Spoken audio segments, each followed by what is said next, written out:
Darkness had fallen across the stars. What was once a triumphant silence after victory now felt like the calm before a greater storm. Amongst the wreckage of an ancient battle, something stirred, a living remnant of alien design, a spark that could either unite the galaxy or end it all. Welcome to my channel, The World of Science Fiction. Don't forget to like and subscribe to the channel. Captain Cale Stroud stood motionless on the bridge of the starship Perseus, his weathered hands gripping the smooth metal of the control panel. Through the vast observation window, an endless void of space stretched before him, punctuated by the ghostly remnants of what was once thought to be an invincible alien armada.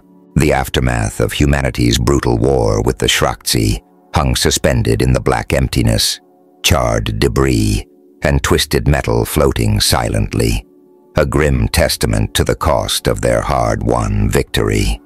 Earth was safe, but just barely. The price had been staggering.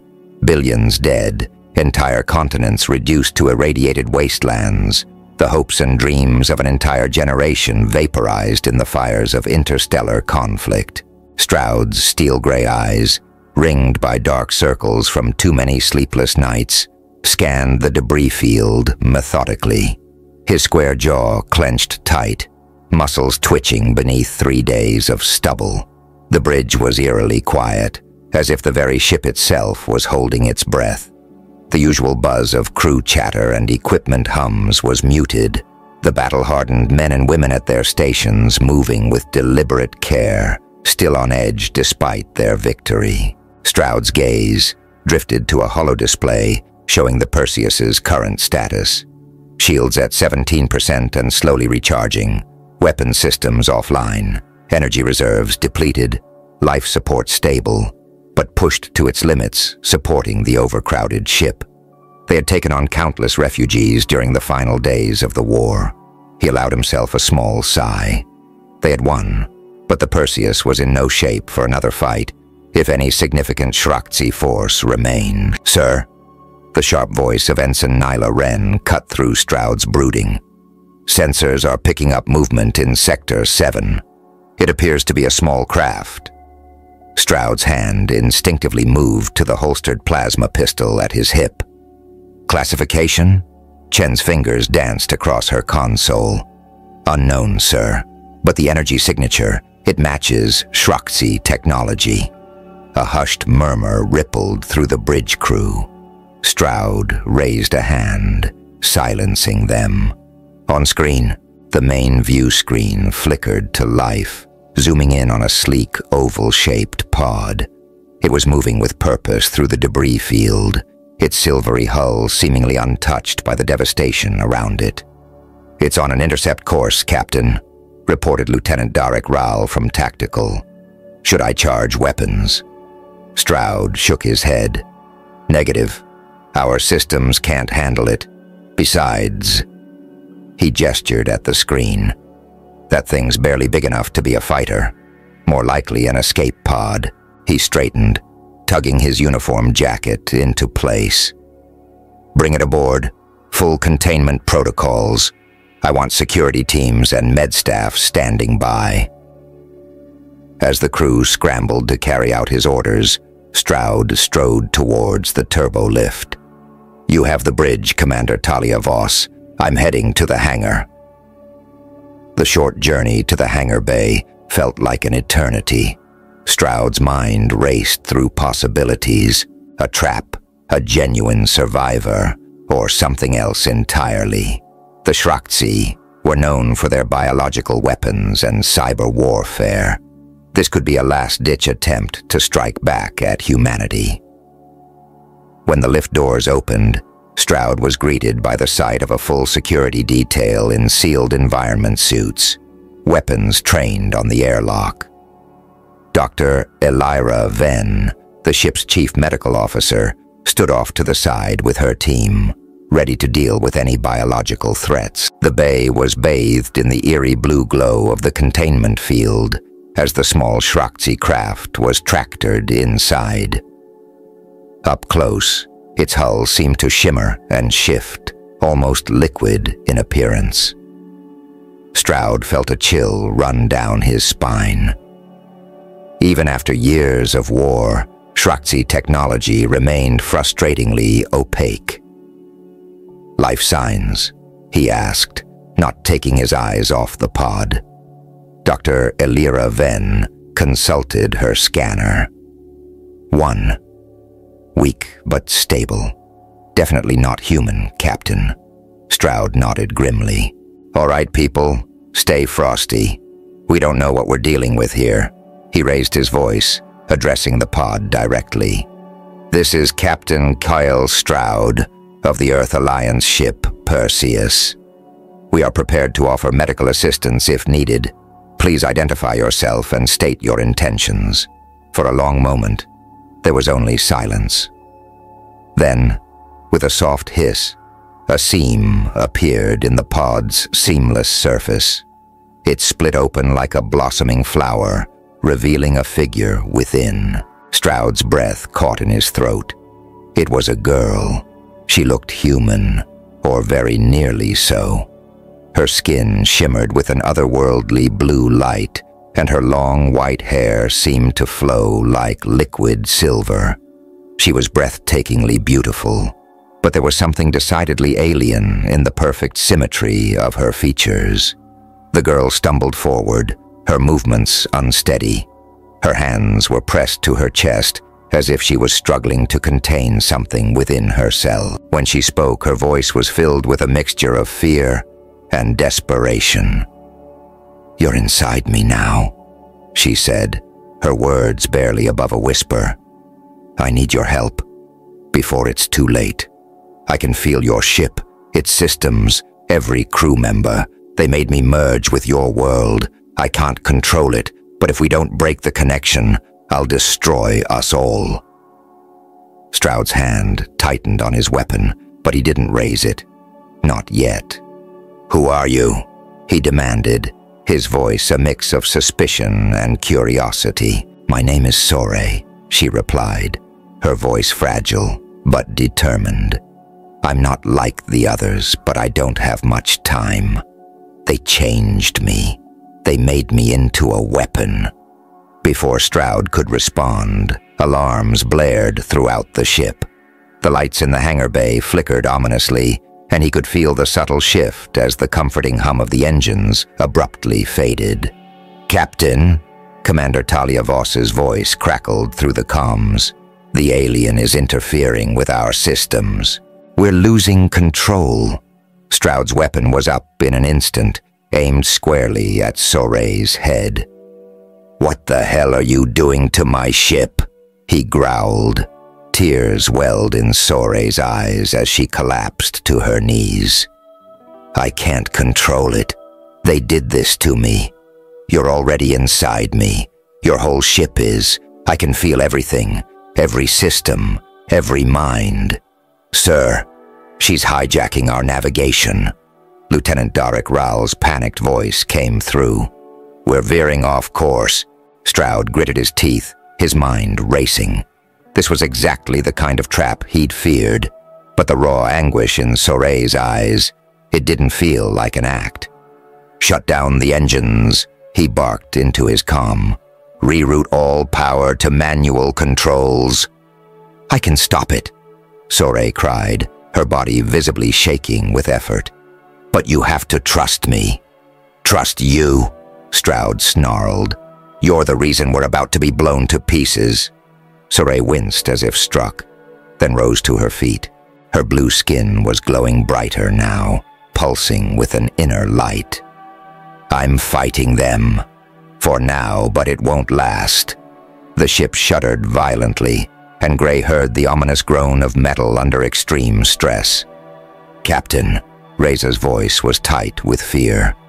"Collision is imminent," Gray cursed, slamming his hand against the comm panel on the wall. "All hands, brace for impact." The next few moments were chaos. The Perseus spun wildly out of control, scraping against a massive chunk of debris. The impact sent everyone in the hangar flying. Gray managed to grab onto a support strut. his muscles straining as he fought to stay upright. Sparks flew from ruptured conduits, and the air filled with the acrid smell of burning insulation. And then, cutting through it all, came a scream. It started as a human sound, filled with pain and desperation, but it quickly grew into something else, a piercing wail that seemed to reverberate through the very bones of the ship. Gray turned to see Lyra suspended in midair, her body arched backwards as if in agony. Her eyes blazed with intense light, and crackling energy surrounded her like a cocoon. The screen reached a fever pitch, and then silence. The ship stopped moving. The alarms cut out. For a heart-stopping moment, Gray thought they were dead. Then he realized he could still feel the deck beneath his feet. They were hovering, motionless. "Status report," he barked into his comm. I don't believe it, sir," came Reza's shaky reply. "We've stopped. We're less than 50 meters from that debris field." Gray turned back to Lyra, who was slowly descending to the deck. The intense glow had faded, but her eyes still burned with an inert fire. "What did you do?" he asked, his voice low and dangerous. "I pushed them away," Lyra said, her words coming in ragged gasps. "For now. But it won't last. They'll try again." Gray stood, his mind reeling as he tried to process what had just happened. This girl, this alien, had saved them. But at what cost? And could he trust that she wouldn't turn on them again? "Why should I believe you?" he demanded, his voice hard. "For all I know, this is just another trick. You could be leading us into a trap." Soray took a hesitant step forward, her gaze locked onto Gray's. "Because if you don't trust me, we're both dead. I'm not lying, Captain. I can feel you, your thoughts, your fears. I don't want to be their weapon, but I need your help to break their control." A tense silence fell over the hangar bay. Gray could feel the eyes of his crew on him, waiting for his decision. The rational part of his mind screamed that this was madness. They should space the alien immediately before she could do any more damage.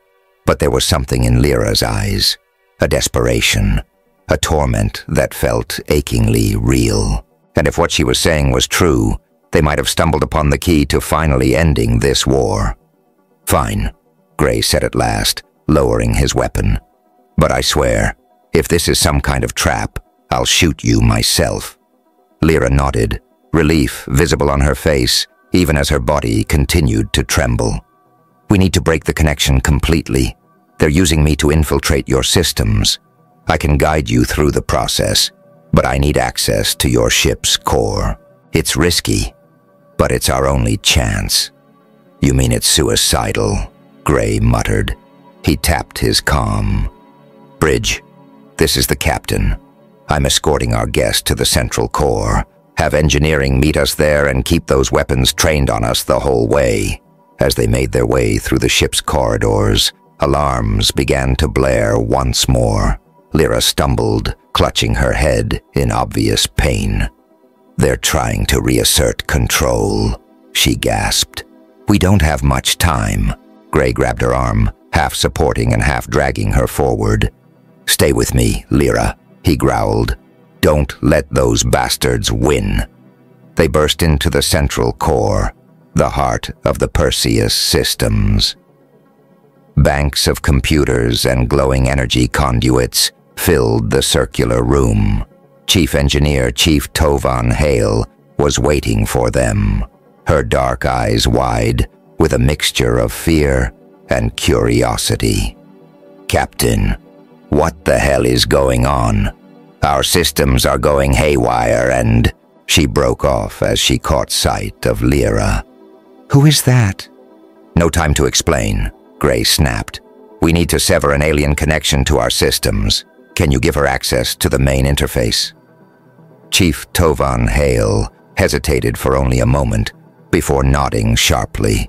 Her fingers flew across a nearby console, and a holographic interface sprang to life in the center of the room. Lyra approached it, her glowing hands hovering over the controls. The air around her crackled with visible energy, and the ship's lights dimmed as her connection deepened.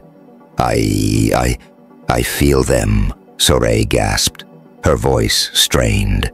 They're trying to break through. I'm not sure how long I can hold them off. Gray stood nearby, his weapon at the ready. Whether to defend Lyra or to end her if this went wrong, he wasn't entirely sure. Just do it, he said, grimly. With a cry of effort, Lyra plunged her hands into the holographic interface. The effect was immediate and terrifying. The ship bucked violently, nearly throwing them all off their feet. The lights flickered wildly, and the air filled with the tortured screech of metal under impossible stress. Lyra's body convulsed as if she was being electrocuted. Her scream of pain cut through the cacophony of alarms and groaning metal. Gray wanted to pull her away, to end whatever was happening, but he forced himself to stay back. This was their only chance. The maelstrom of energy surrounding Lyra grew more intense. Arcs of electricity leaked from her body to the surrounding equipment. Chief Tovan Hale yelled a warning, frantically working to stabilize the ship's systems. And then, with a deepening crack that seemed to shake the very foundations of reality, it was over. The lights stabilized. The alarms fell silent. The ever-present hum of the ship's systems returned to normal. Lyra collapsed to the floor, her body ominously still. Gray was at her side in an instant, his heart pounding. "Lyra! Lyra, can you hear me?" For a terrifying moment, there was no response. Then slowly, her eyes fluttered open. They still glowed, but much more faintly now. We did it," she whispered. "I'm free." Gray let out a breath he hadn't realized he'd been holding. "You saved us," he said, softly. A weak smile touched Lyra's lips. "No, Captain. We saved each other." And as the immediate danger passed, the full weight of what had just occurred began to sink in. Gray helped Lyra to her feet, supporting her as she swayed unsteadily. "Captain," Chief Tovenhale's voice was filled with awe. "You need to see this." She gestured to a nearby console, which displayed a cascade of data. When she connected to our systems, it wasn't just to sever her own link. She gave us access to the entire Speaks Foreign Language, their ship locations, weapons capabilities, communication protocols, everything. Gray's eyes widened as he scanned the information. This was beyond anything they could have hoped for. With this, they could end the war once and for all. He turned back to Sorey, who was watching him with a mixture of hope and apprehension. "Why?" he asked simply. "Why help us like this?" Sorey's gaze dropped to the floor. "Because what they did to me, what they plan to do to countless others like me, it's monstrous. Your people aren't the only ones who have suffered in this war, Captain. The Shroxy leadership is willing to sacrifice anything and anyone to achieve victory." She looked back up, meeting Gray's eyes. "I couldn't let that happen, not when I had the power to stop it." Gray nodded slowly, a newfound respect for this alien girl growing within him. He tapped his comm. "Bridge, this is the captain. Send a priority message to Earth Command. The war is over. We've won." As the bridge crew erupted in cheers, Gray turned back to Sorey. "What happens now?" he asked softly. "To you, I mean." Sorey's shoulders slumped slightly. I don't know. I can't go back to my people, not after what I've done." Gray placed a gentle hand on her shoulder. "Then stay with us. Help us rebuild. God knows we could use someone with your abilities to bridge the gap between our species." A spark of hope ignited in Sore's eyes. "You would trust me? After everything that's happened?" Gray smiled, the first genuine smile to cross his face in longer than he could remember. "You risked everything to save us, Sore. I'd say you've more than earned it." As they made their way back to the bridge, Gray's mind was already racing with the challenges that lay ahead. The war might be over, but the real work was just beginning. Rebuilding shattered worlds, forging a lasting peace between former enemies. But as he glanced at Sore, seeing the determination in her eyes, he felt a surge of hope. They had survived the impossible once. Together there was nothing they couldn't overcome. The doors to the bridge slid open, revealing a scene of controlled chaos. Crew members were frantically working at their stations, coordinating with Earth Command, and processing the flood of new intelligence Sore had provided. The main view screen was alive with tactical displays, showing the positions of the remaining Shroxy ships, now sitting ducks without their carefully guarded secrets. As Gray stepped onto the bridge with Sore at his side, a hush fell over the room. All eyes turned to the strange pair, the battle-worn human captain and the ethereal alien girl who had changed everything. Commander Talia Voss approached, her expression a mixture of awe and lingering suspicion. "Captain, Earth Command is demanding an explanation. They're having trouble believing what we've told them." Gray nodded, unsurprised. "Patch me through to Admiral Yelena Kryn. I'll explain everything." As Voss moved to comply, Ensign Nyla Wren called out from her station. "Sir, we're picking up multiple distress signals. It seems the Shroxy ships are surrendering." A ripple of disbelief ran through the bridge crew. Gray turned to Sore, raising an eyebrow in question. She nodded solemnly. "It's true. When I severed my connection to their network, I sent out a final message. The truth about what their leaders were doing, the horrors they were willing to inflict on their own people. Many of them had no idea." Gray's mind reeled at the implications. This wasn't just a military victory. It was a fundamental shift in the balance of power within Shroxy society itself. "Sir," Voss interrupted his thoughts. "I have Admiral Yelena Kryn for you." Taking a deep breath, Gray stepped forward. The view screen flickered, revealing the stern face of Admiral Helena Chen, the Supreme Commander of Earth's forces. "Captain Gray." Her voice was clipped, tense. "I'm told you have quite the story for me. This had better not be some kind of trick." "No trick, Admiral," Gray replied, standing tall. "What I'm about to tell you will change everything we thought we knew about this war." Over the next hour, Gray laid out the incredible series of events that had led to this moment. He explained Sore's nature, the Shroxy's horrific plans, and the wealth of intelligence they now possessed. Throughout it all, Chen's expression remained impassive, but Gray could see the wheels turning behind her eyes. When he finished, there was a long moment of silence. Then Chen spoke. "If what you're saying is true, Captain, this could be the breakthrough we've been praying for." "It's all true, Admiral," Gray assured her. "And there's more. The Shroxy fleet, what's left of it, they're surrendering. Not to us, but to their own people. There's a revolution happening out there as we speak." Chen's eyes widened slightly, the closest thing to shock Gray had ever seen on her face. "My God," she breathed. "This changes everything."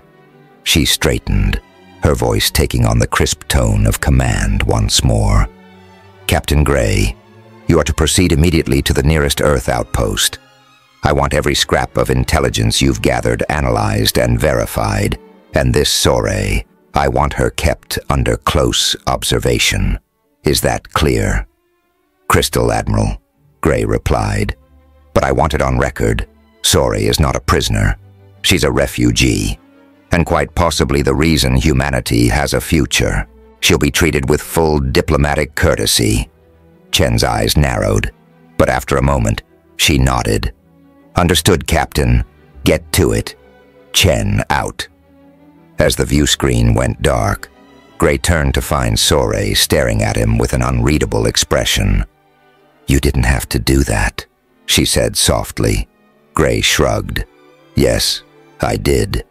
You've more than earned it. He glanced around the bridge, noting the mix of curiosity and lingering wariness on his crew's faces. Besides, if we're going to build a lasting peace, it has to start somewhere. Why not here? A small smile touched Sori's lips. Thank you, Captain. Gray nodded, then raised his voice to address the entire bridge. All right, people. You heard the Admiral. Set course for Outpost Sigma and keep those channels open. I want to know the second anything changes with the Shroxy fleet. As the crew sprang into action, Gray felt a weight lift from his shoulders. For the first time in years, he allowed himself to truly believe that the nightmare was ending. There would be challenges ahead, no doubt. Rebuilding shattered worlds, integrating two vastly different species, ensuring that the horrors of this war were never repeated. But as he watched Sori move among his crew, answering questions and bridging the gap between their peoples, Gray felt a surge of hope. They had survived the impossible. Whatever came next, they would face it together. The Perseus surged forward, leaving behind the debris field that had nearly spelled their doom. As they accelerated towards their rendezvous point, Gray couldn't help but feel that they were racing towards something far greater than just the end of a war. They were racing towards a future that, just hours ago, none of them could have imagined possible. Days turned into weeks as the Perseus made its way to Outpost Sigma. The journey was filled with a strange mix of tension and elation. News of the Shroxy surrender spread quickly, and with each passing hour, more reports flooded in of ships laying down arms and entire Shroxy colonies declaring their independence from the old regime. Sori became an indispensable part of the crew during this time. Her unique abilities and insider knowledge proved invaluable as they worked to verify and analyze the mountain of intelligence she had provided. More than that, her presence on the bridge served as a living symbol of the change that was sweeping through both human and Shroxy space. It wasn't always easy. There were still those among the crew who viewed her with suspicion, their wounds from the long war too fresh to heal overnight. But Gray watched with pride as slowly but surely barriers began to break down. He'd often find Sori deep in conversation with off-duty crew members, explaining aspects of Shroxy culture or listening intently to stories of Earth. One evening, Gray found Sori in the ship's hydroponics bay, surrounded by the lush greenery that provided fresh air and food for the crew. She was gently touching the leaves of a tomato plant, a look of wonder on her face. "I've never seen anything like this," she said as Gray approached. "On our ships, everything is sterile, artificial. But this, it's like a piece of your world right here in the depths of space." Gray smiled, plucking a ripe tomato and offering it to her. "Try it," he encouraged. Sori took a hesitant bite, her eyes widening at the burst of flavor. "It's incredible," she breathed. "It's more than just food," Gray explained. "These plants, they're a reminder of home, of what we're fighting for, and now maybe of the future we can build together." Sori nodded thoughtfully, her gaze distant. "I hope so, Captain. I truly do." As they continued their journey, Gray found himself spending more and more time with Sori. She was endlessly curious about human culture, asking questions about everything from their music to their political systems. In turn, she shared insights into Shroxy society that no human had ever been privy to before. One night as they sat in the observation lounge watching the stars streak by, Sore turned to Gray with a serious expression. "Captain, there's something I need to tell you, something I've been afraid to share." Gray felt a knot form in his stomach. "What is it?" Sore took a deep breath. "The process that made me what I am. I wasn't the only one. There were others like me, weapons created to infiltrate and destroy, and I don't know what's happened to them."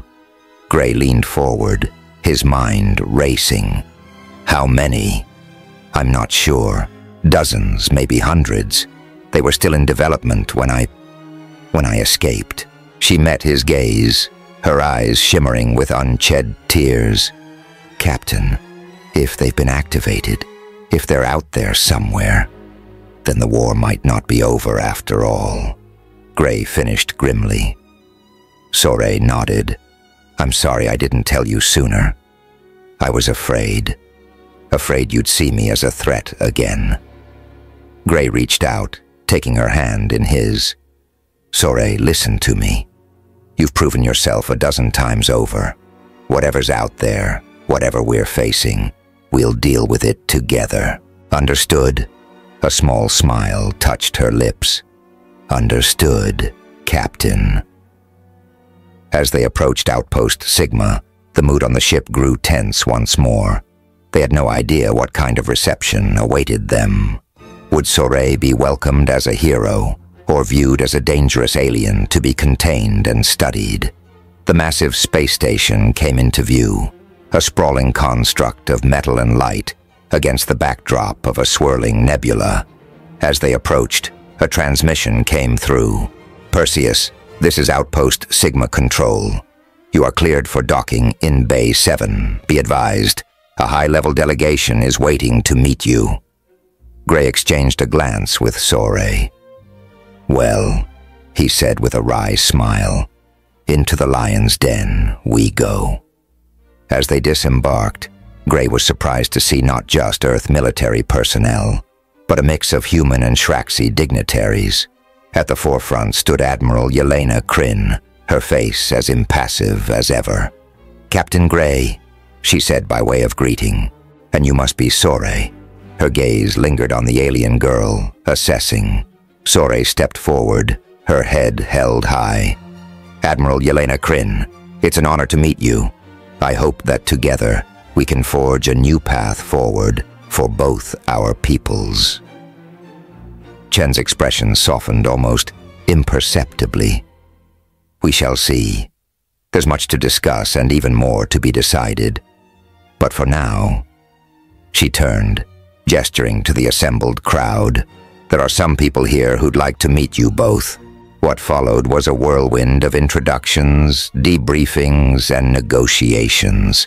Gray found himself recounting the events of the past weeks more times than he could count.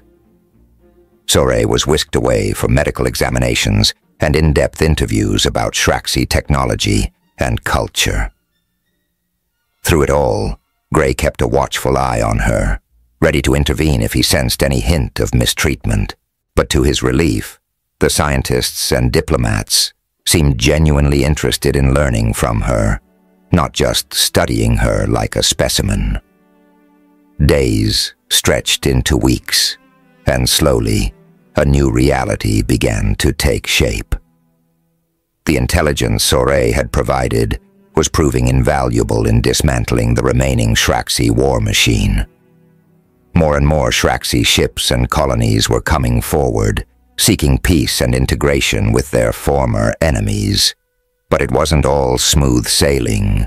There were still hardliners on both sides who viewed the peace process with suspicion or outright hostility.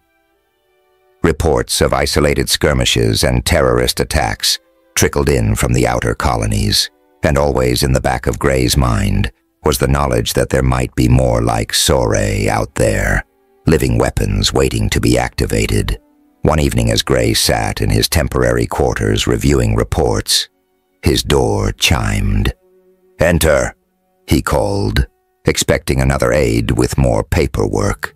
Instead, Saray stepped in, looking uncharacteristically nervous. "Captain Ethan," she said softly, "I need to talk to you." Gray set aside his data pad, gesturing for her to sit. "What's on your mind?" Saray perched on the edge of a chair, her hands clasped tightly in her lap. "I've been thinking about the future, about my place in all of this."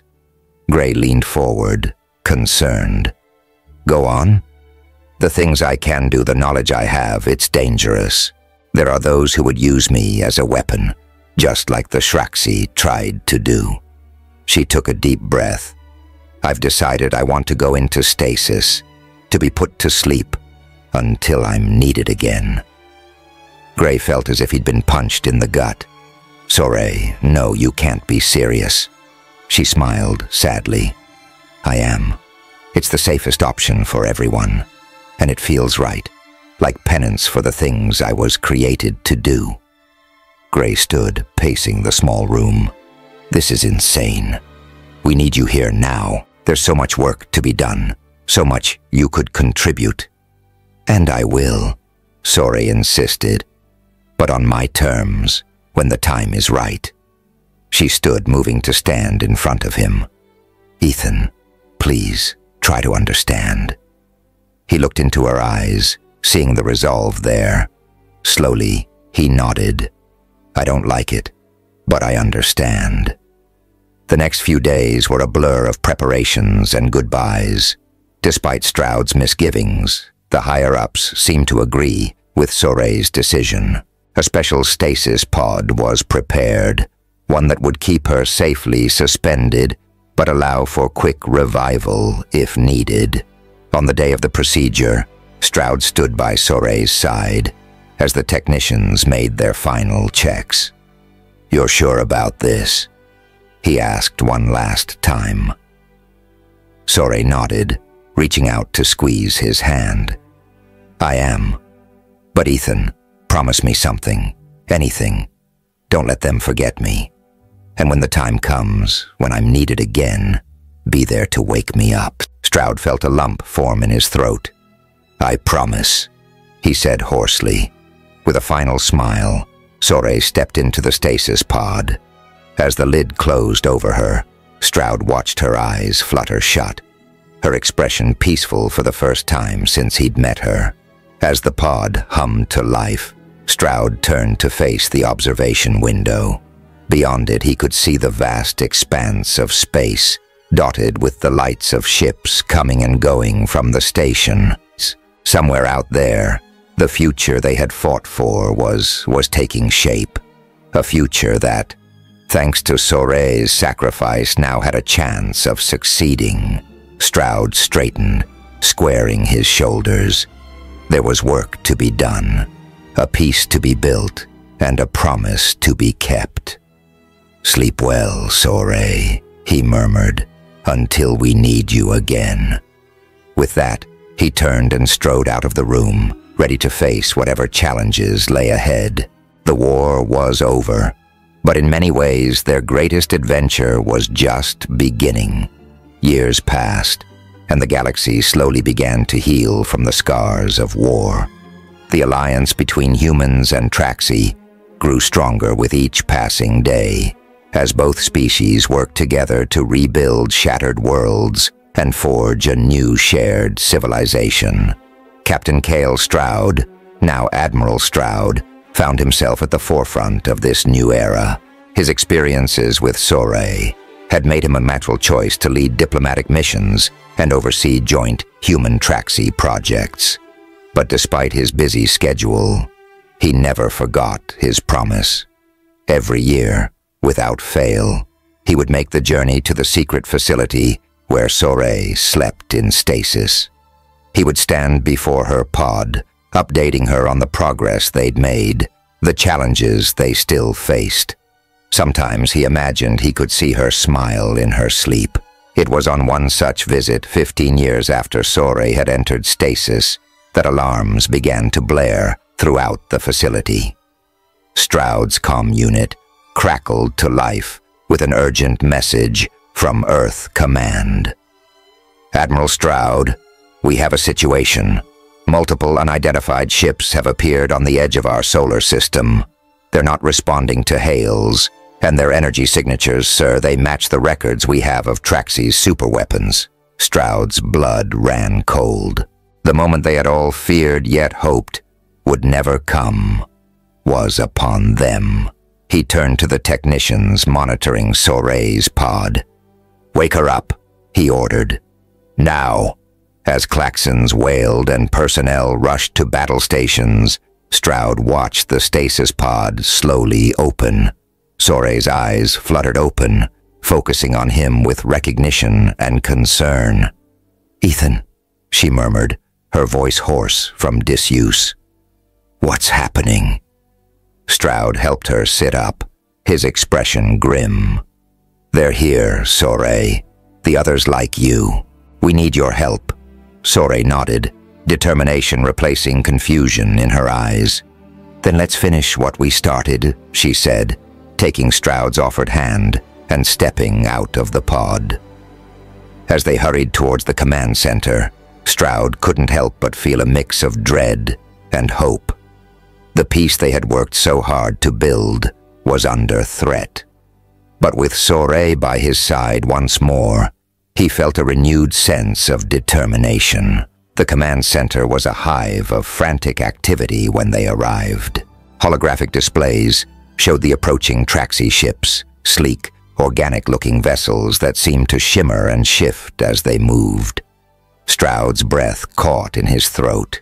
They were beautiful and terrifying in equal measure.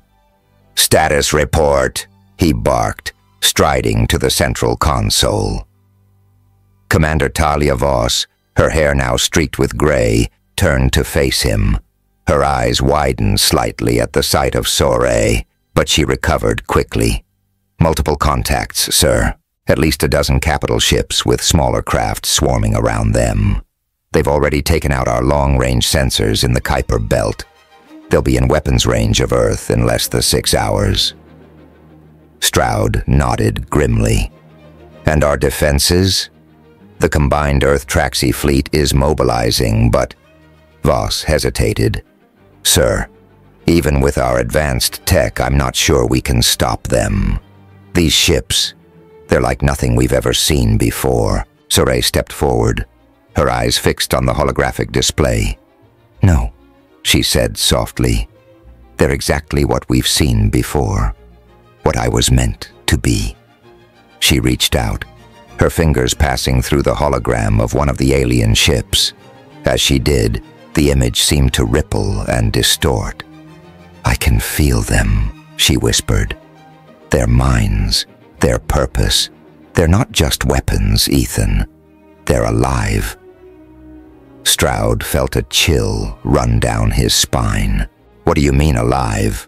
Sore turned to face him, her eyes glowing with an inner light. "The process that created me. It wasn't just about merging biology and technology. It was about creating a new form of life.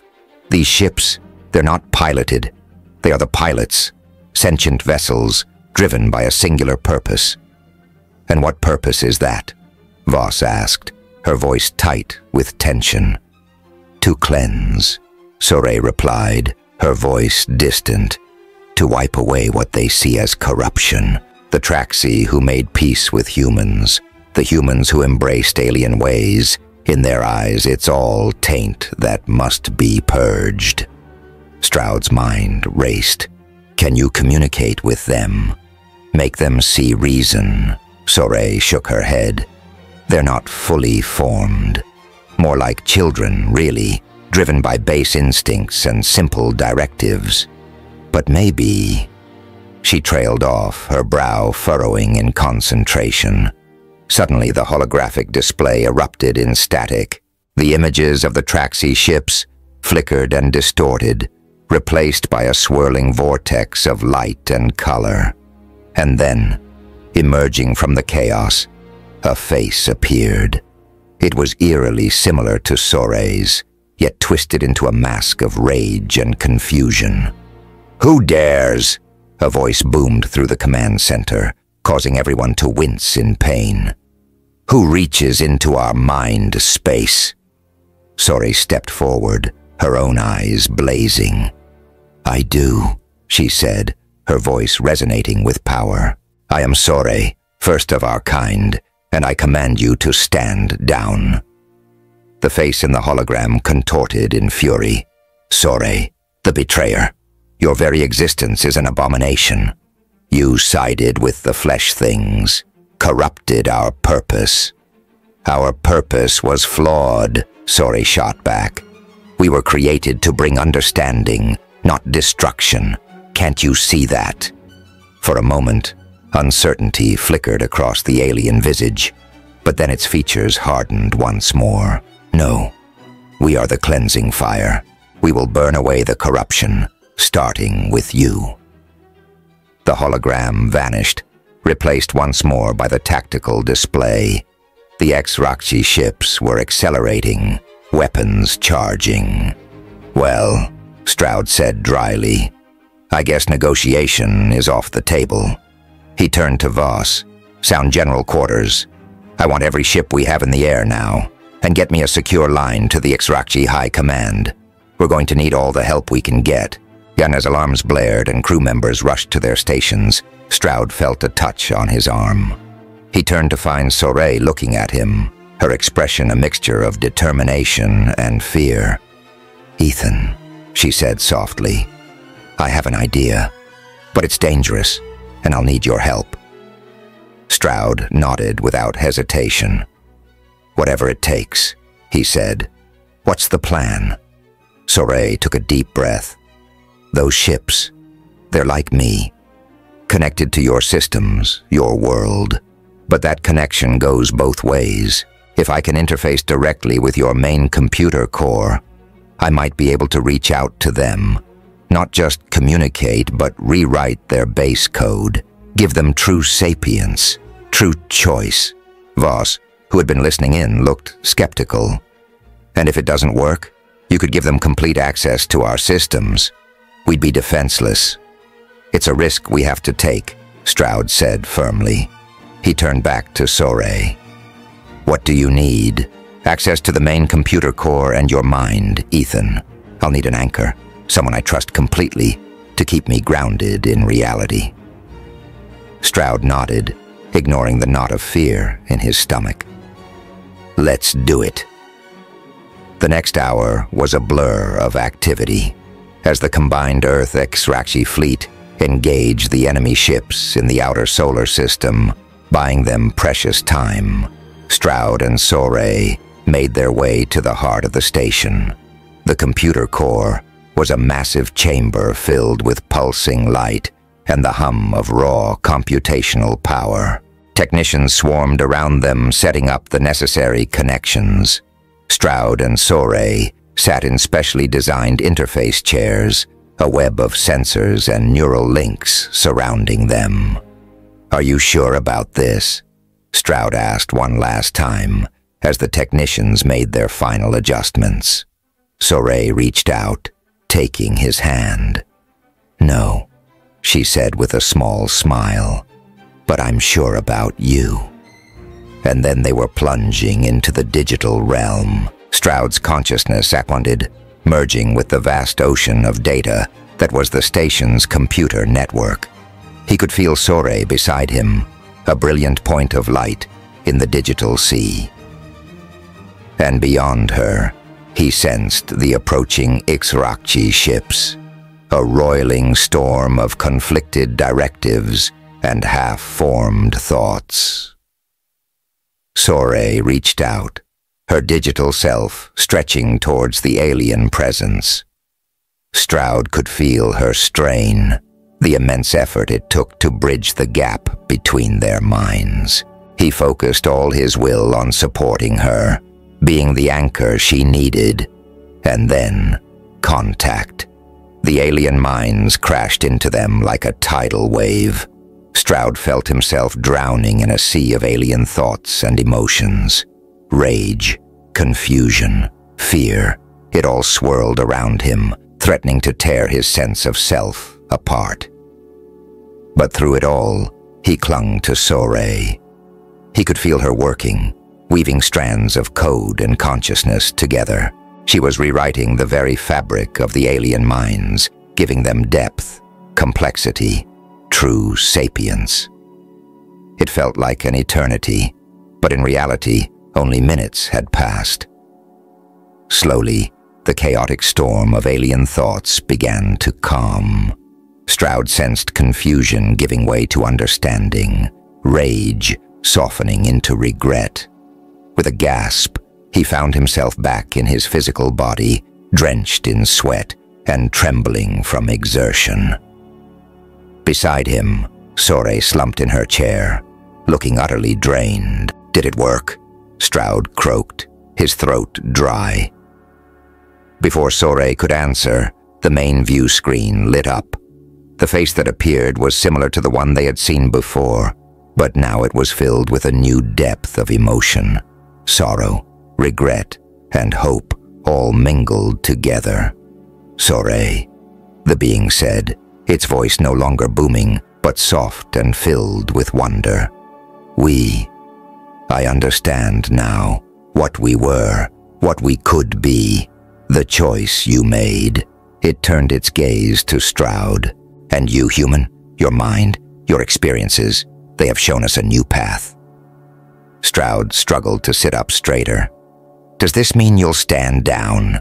End this attack?" The being nodded. "We will do more than that.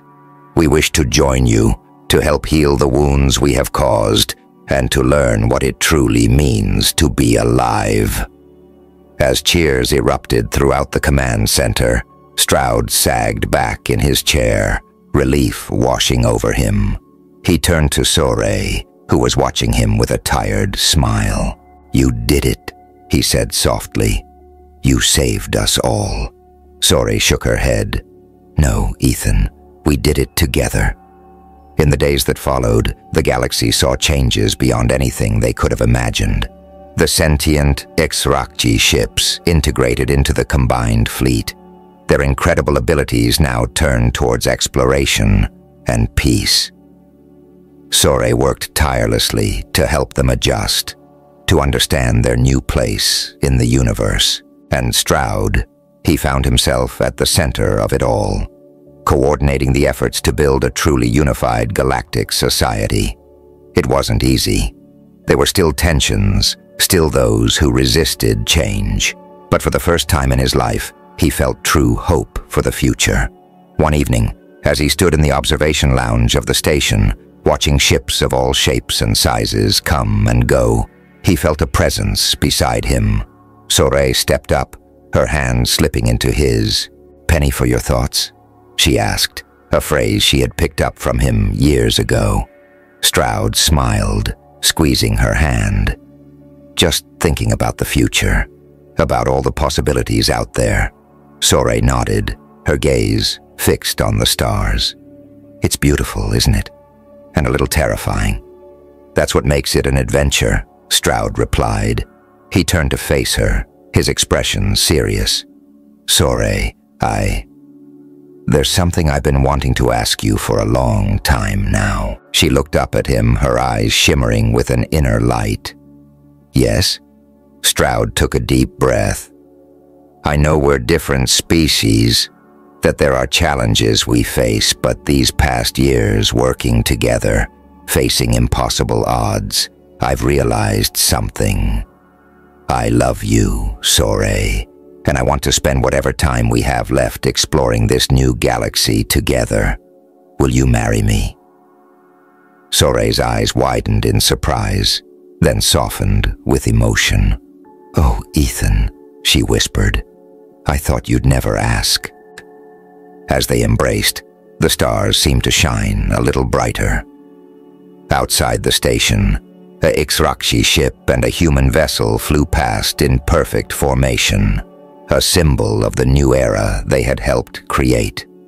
The war was over, the healing had begun, and for Kale Stroud and Sore, the greatest adventure of all was just beginning.